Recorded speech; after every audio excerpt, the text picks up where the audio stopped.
She handed me divorce papers with a smile.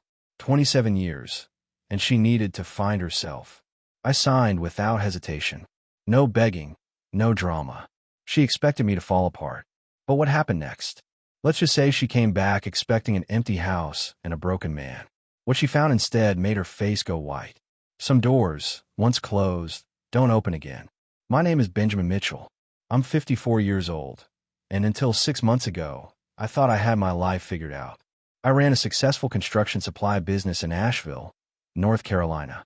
My father built it from nothing, and I expanded it into 3 counties.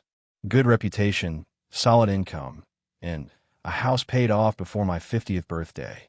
I had what most men would call a comfortable life. My wife, Bridget, and I have been married for 27 years. We had 1 daughter, Kelsey, who'd moved to Charlotte and started her own marketing firm. Smart kid. Got her mother's looks and, thankfully, my work ethic. For years, everything seemed fine. Not perfect, but fine. We had our routines. Friday night dinners, Saturday morning farmer's market, Sunday pancakes. Normal stuff. Then about 2 years ago, Bridget started changing. She joined a book club that only read books about women reclaiming their power. She started going to weekend retreats in the mountains, coming back with new vocabulary like authentic self and energetic boundaries. She hired an interior designer named Dominic Reed to redo the living room, then the kitchen, then the whole first floor. Said the house felt stagnant and needed fresh vision. I didn't think much of it. Let her have her hobbies, right? I was busy with the business, and she seemed happy enough. Or at least, I thought she did.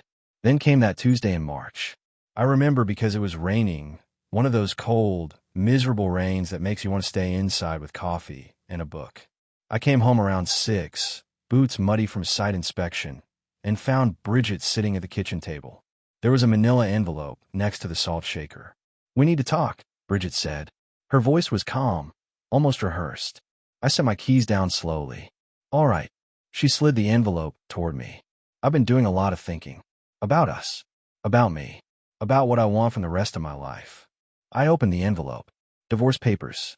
The words blurred together, but I caught the essentials. Irreconcilable differences. Division of assets. She'd already signed her name at the bottom in that perfect cursive she'd always been proud of. "I need space, Ben," Bridget continued. "I need to find myself. Figure out who I am outside of being your wife." I looked up at her. 27 years, and it came down to this. A stack of papers and a speech that sounded like it came from one of her self-help books. "Okay," I said. She blinked. "Okay, that's it." I picked up a pen from the counter and signed my name. Didn't hesitate. Didn't argue. If she wanted out, I wasn't going to beg her to stay. "You've already made up your mind, Bridget," I replied. "I'm not going to fight you." Bridget left the next morning with 2 suitcases and her laptop. She didn't take much, just clothes and personal items. Said she was heading to a friend's place in Charleston while she figured things out. I watched from the kitchen window as she loaded her silver Lexus, the one I'd bought her for our 25th anniversary. She drove away without looking back. The house felt different immediately. Not empty, exactly, but lighter. Like someone had opened windows I didn't know were closed. I spent that first day walking through the rooms, taking inventory. 27 years of marriage leaves a lot of debris. Her collection of decorative pillows that no one was allowed to actually use. The candles that cost $40 each and smelled like sage and intention, whatever that meant. The stack of self-help books on her nightstand, all with titles about awakening and transformation. I started boxing things up methodically, not out of anger, just practicality. She said she needed space, so I gave her exactly that. Everything that was clearly hers went into labeled boxes and got stacked neatly in the garage. Climate-controlled, organized, ready for pickup whenever she got around to it. The second thing I did was call a locksmith. Some people might think that's cold, but I saw it differently. She'd chosen to leave. That meant she didn't live here anymore. Simple as that. The house belonged to the Mitchell Family Trust anyway, something my father had set up back in the 90s before I even met Bridget. She'd never paid much attention to the legal details. Always said the paperwork was boring. Now those boring details mattered. By the end of the week, I moved myself into the guest house out back. My father had built it after his first heart attack, said he needed a quiet place to escape when the world got too loud. It was small but comfortable, with its own entrance, kitchen, and bathroom. Independent utilities, separate from the main house. Most people didn't even know it existed, tucked behind the hedge line like it was. I didn't tell Bridget about the move. Didn't see the point. She sent a text on day 3 asking if I was handling things okay. I replied that I was fine. She sent back a thumbs up emoji and nothing else. The main house sat empty for exactly 5 days. Then I got a text from someone I hadn't heard from in months. Brooke Palmer, Bridget's younger half-sister. We'd always gotten along well enough at family gatherings, but Bridget kept her at arm's length. Said Brooke was sweet but unfocused and would probably end up living in a van somewhere. Brooke's message was simple. Hey Ben, heard about the split. You doing all right? I stare at my phone for a moment, then type back. Yeah, I'm good. Better than expected, actually. Her response came quickly. Want to grab coffee sometime? No pressure, just checking in. We met 2 days later at a place downtown that served coffee strong enough to wake the dead. Brooke showed up in jeans and a flannel shirt, her dark hair pulled back in a simple ponytail. She looked tired but steady, like someone who'd learned to carry weight without complaining about it. You look different, Brooke said, sliding into the booth across from me. Different how? I asked. Calmer, she replied. Like you've been holding your breath for years and finally let it out. I thought about that. Yeah, that's about right. After that first coffee meeting, Brooke and I started talking more regularly. Nothing romantic, just two people who'd both been on the receiving end of Bridget's dismissive attitude. Brooke had stories I'd never heard, about growing up in Bridget's shadow, always being compared and found wanting. Their mother had remarried when Brooke was 8, and Bridget had never let her forget she was the second family. About 2 weeks after Bridget left, Brooke showed up at the house unannounced. She was driving a beat-up Honda with a trunk full of cleaning supplies and painting equipment. What's all this? I asked, meeting her in the driveway. You said the main house needs work before you can think about selling it or renting it out, Brooke replied, pulling out a bucket of paint rollers. I figured I'd help. I've got the week off from the clinic anyway. Brooke worked as a physical therapy assistant, something Bridget had always downplayed as just helping people stretch. But watching her that day, I saw someone who knew how to work. She didn't complain, didn't need constant direction, just rolled up her sleeves and got to it. We started in the living room, pulling down Bridget's expensive curtains that blocked most of the natural light. Underneath, the windows were filthy, years of grime nobody had bothered to clean because the curtains hid it. She always cared more about how things looked than how they actually were, Brooke said, scrubbing at the glass.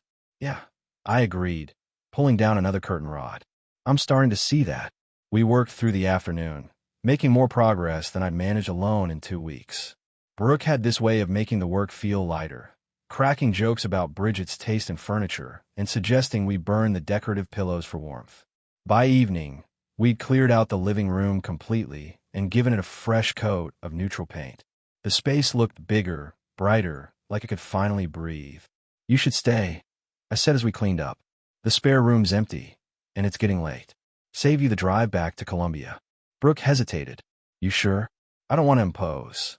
You just spent 8 hours helping me reclaim my house, I replied. That's not imposing. That's friendship. She smiled.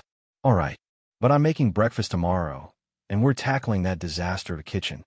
Over the next few days, Brooke kept coming back. She'd show up in the morning with coffee and plans for which room we'd renovate next. The kitchen, the hallway, the main bedroom. Each space got stripped of Bridget's influence and rebuilt into something functional and honest. People in town started noticing. The mailman asked if I had family visiting. The neighbor across the street waved and called out that the place was looking good. I didn't explain, just said I was making some changes. 3 weeks in, Brooke mentioned she was between apartments. Her lease was ending, and she hadn't found anything affordable yet in Columbia. Stay here, I said. It wasn't a question, just an obvious solution. Guest rooms sitting empty, and you've put more work into this place than anyone. Seems fair. Brooke looked at me carefully. Ben, are you sure? What about Bridget? What about her? I asked. She left. This isn't her house anymore. Never really was. Brooke moved in the following weekend with just 2 suitcases and a box of books. No drama, no grand statements, just quiet occupation of a space that needed someone who appreciated it. Having Brooke in the house changed everything. Not in some dramatic, earth-shattering way, but in small, steady improvements that added up. She woke up early and made real coffee, not the fancy espresso nonsense Bridget used to insist on. She cooked actual meals instead of photographing salads. She laughed at my jokes and didn't treat every conversation like a performance. We fell into an easy routine. Mornings, we'd have coffee on the back porch and plan the day's projects. Brooke would head to work at the clinic, and I'd handle business at the warehouse.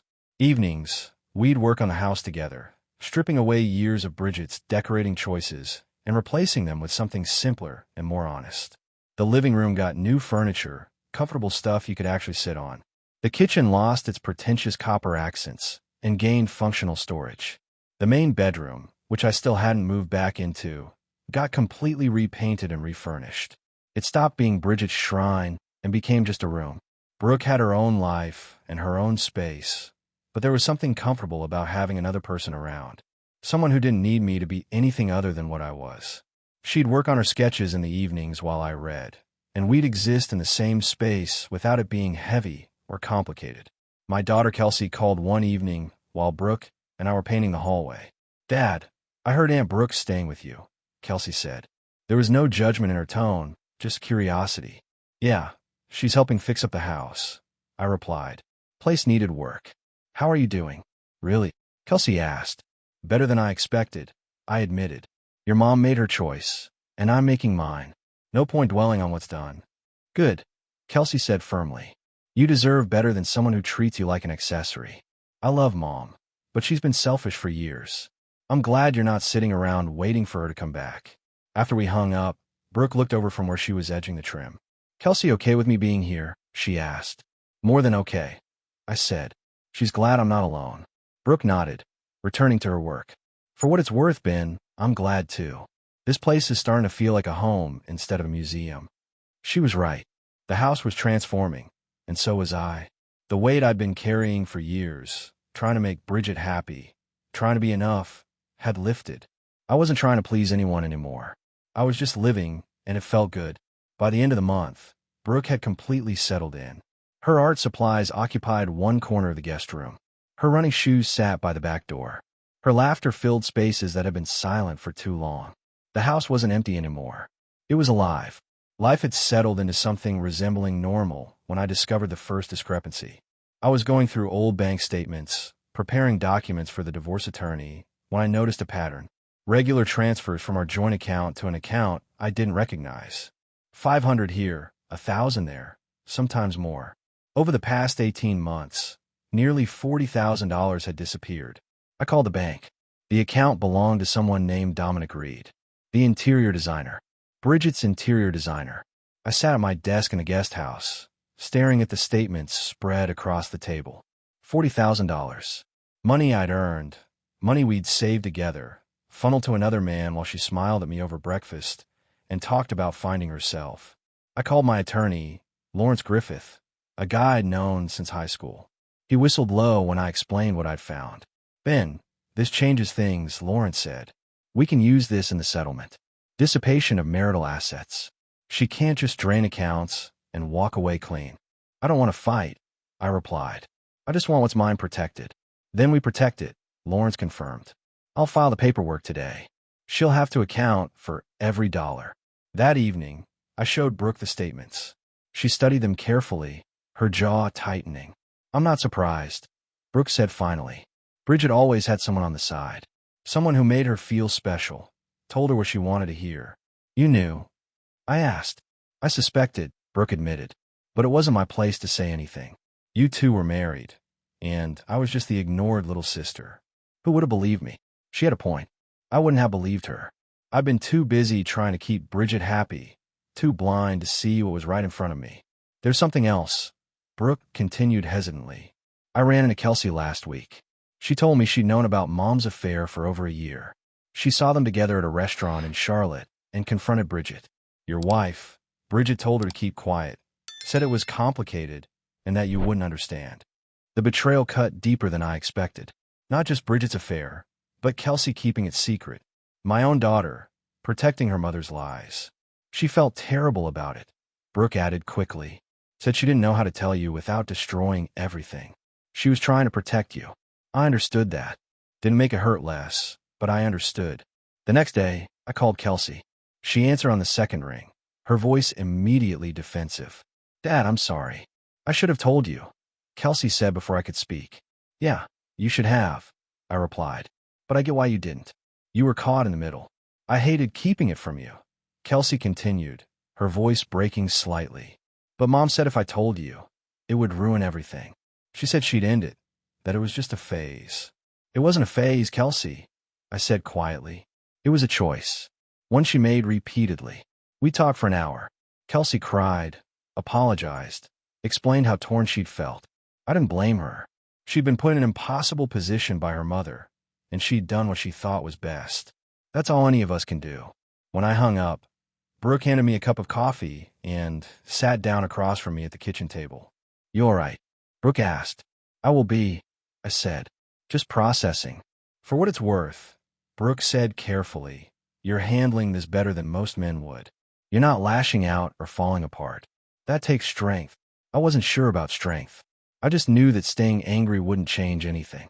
Bridget had made her choices, stolen money, lied to our daughter, and walked away like none of it mattered. All I could control was how I responded, and I chose not to let it destroy me. Bridget showed up unannounced on a Saturday morning. I was in the workshop behind the guest house, building shelf for Brooke's art supplies, when I heard her car in the driveway.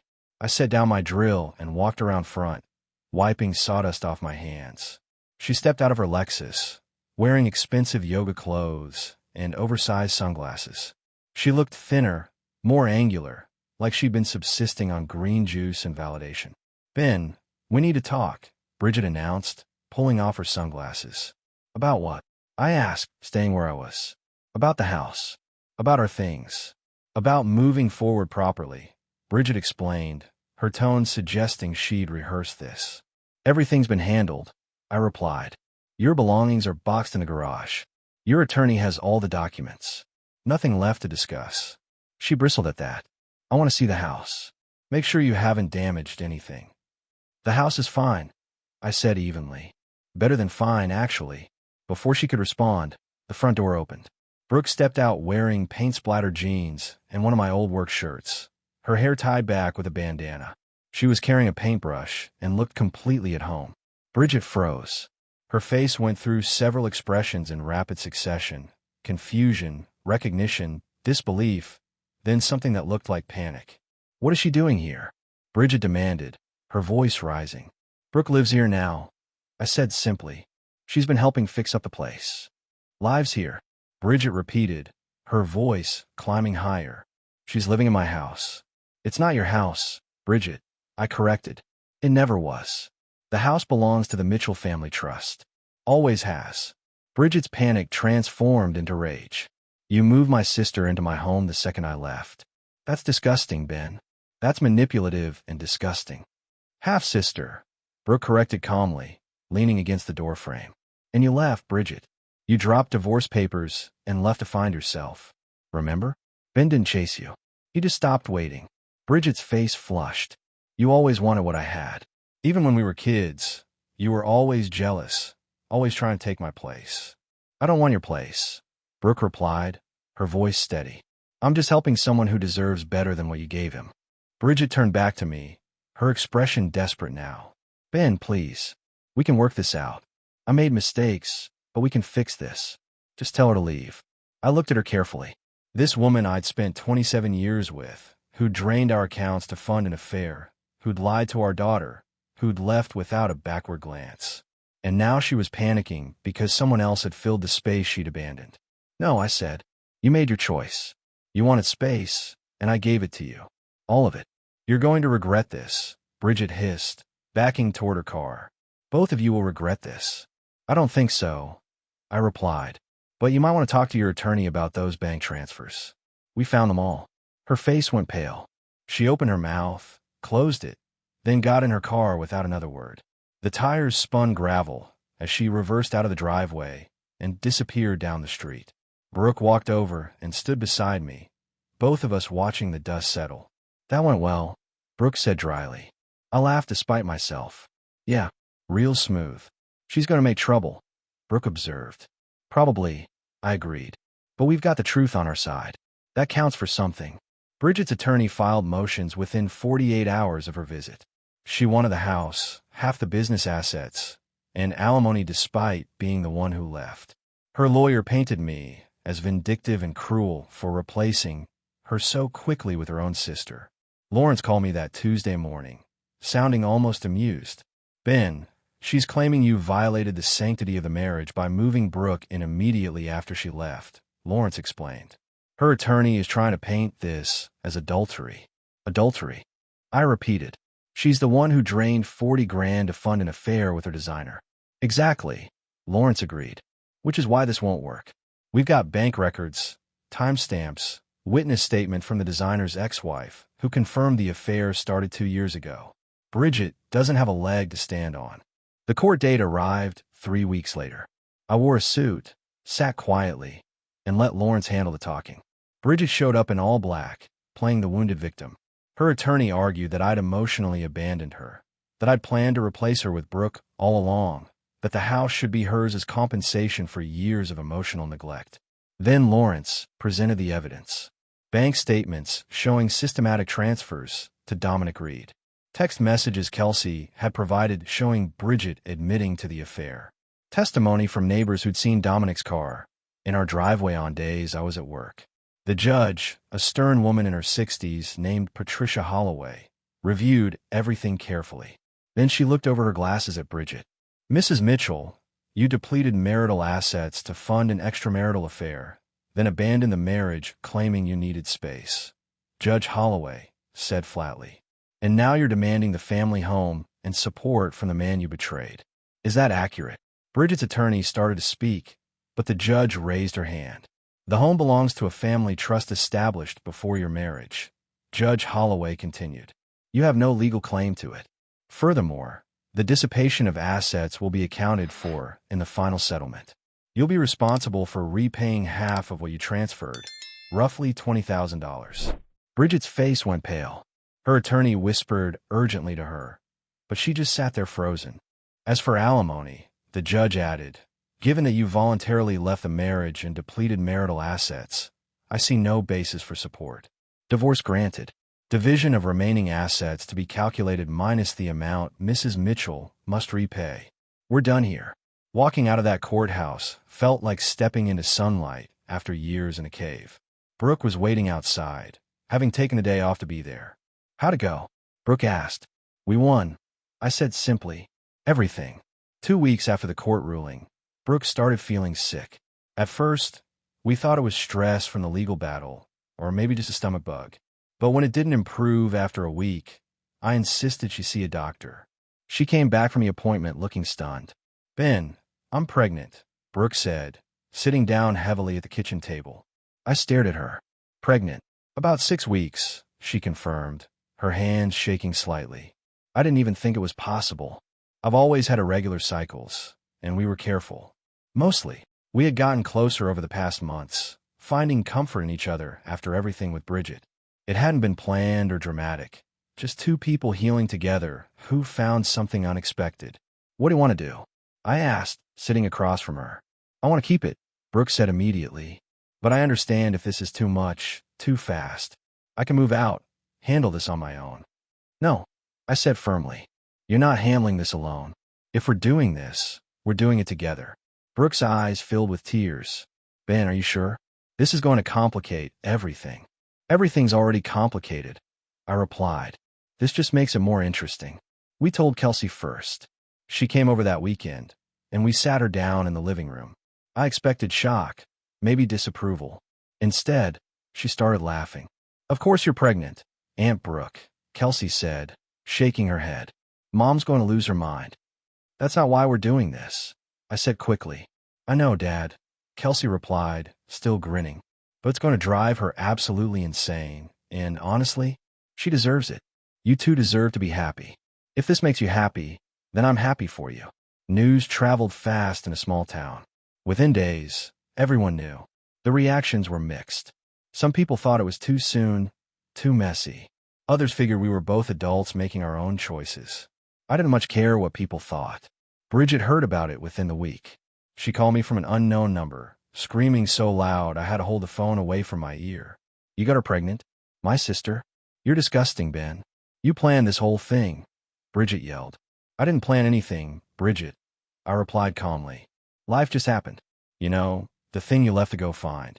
This is revenge, she insisted. No, I said. Revenge would require me to still care about hurting you. This is just me moving forward. She hung up. I blocked the number. 3 months into Brooke's pregnancy, a man I'd never met showed up at the house. He was in his early 60s, weathered face, nervous energy. He introduced himself as Raymond Palmer, Brooke's biological father. I heard my daughter's living here, Raymond said, standing awkwardly on the porch. Haven't seen her in 15 years. Thought maybe it was time to reconnect. Brooke came to the door, her face going pale when she saw him. What are you doing here? Brooke asked, her voice tight. Brooke, honey, I know I haven't been around, Raymond started, his tone too friendly. But family's important. Heard you're expecting. I want to be part of that. Make things right. You want money, Brooke said flatly. That's what this is about. Raymond's expression shifted, the friendliness slipping. I'm in a tough spot. Just need a little help getting back on my feet. 10,000 would set me straight. No, Brooke said simply. I'm your father, Raymond insisted, his voice rising. You owe me. I stepped forward, positioning myself between them. She doesn't owe you anything. You need to leave. Raymond's eyes narrowed. And who are you? The new sugar daddy? You knocked up my daughter, and now you think you can shut me out? I think you abandoned her when she was 17, I replied calmly. And now you show up looking for a handout. That's not family. That's opportunism. Raymond took a step closer, trying to intimidate me. I didn't move. You've got one chance to leave on your own, I said quietly. After that, I called the sheriff. Your choice. Something in my tone made him reconsider. He backed off, muttering about family loyalty and regret, then got in his truck and drove away. Brooke was shaking. I guided her inside and made her sit down. He's been doing this my whole life, Brooke said, her voice breaking. Shows up when he needs something, disappears when I need him. I thought I was done with it.